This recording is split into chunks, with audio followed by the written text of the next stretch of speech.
name is Maxine Dixon, and today I'm going to talk to you about do other countries have the right to bear arms like the United States.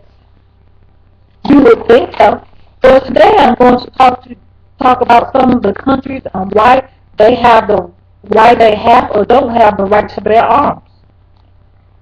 But Mexico, Haiti, and Guatemala all ensures the right to pack heat in their constitution. Guatemala Article 38 is the only one that has it as broad as our Second Amendment. They guarantee the right of possession of arms for personal use.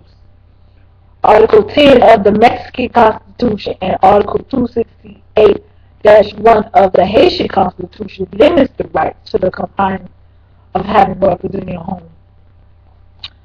Law has passed significantly restricting ownership. Mexicans, for example, are supposed to get a permit. They're supposed to renew every year, even the military.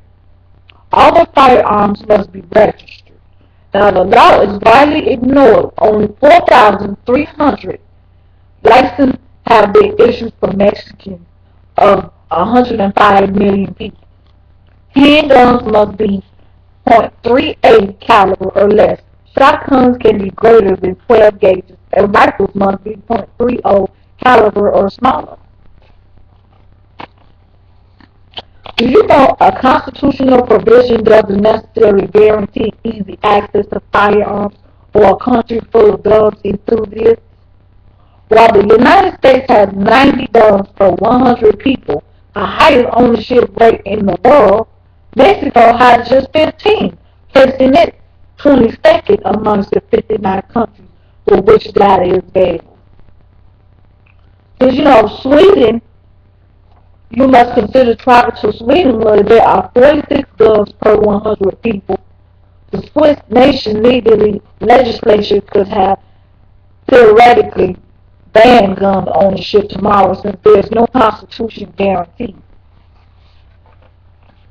Now the second highest is Yemen with 61 guns per 100 people.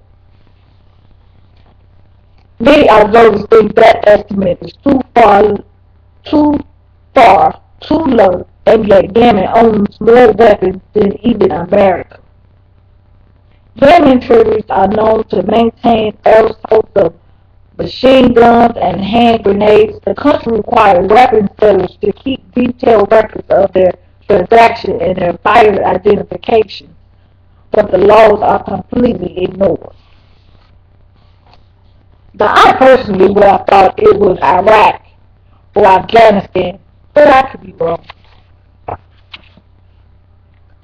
Now I've given you information on who can bear arms. Now it's time to let you know who can't bear arms.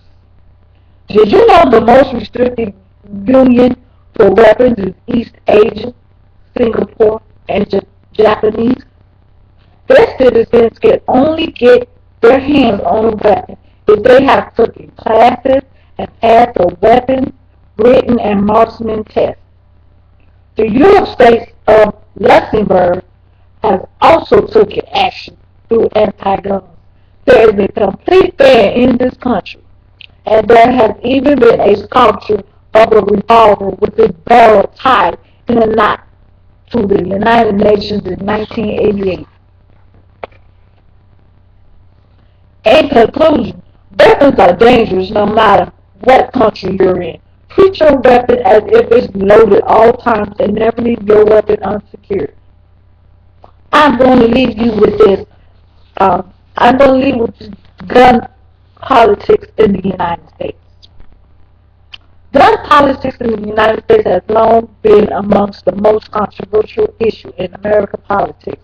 For the last several decades, the debate regarding both the restriction and availability of firearms within the United States has been characterized by a stigma between an individual's right to bear arms based on the Second Amendment to the United States Constitution and the responsibility of governments to prevent crime, maintain order, and protect the well-being of the citizens. With that said, make sure your guns are secure, and make sure if you do have a weapon, no child can get hold of it. Thank you. This is the end of my speech. You have a nice day.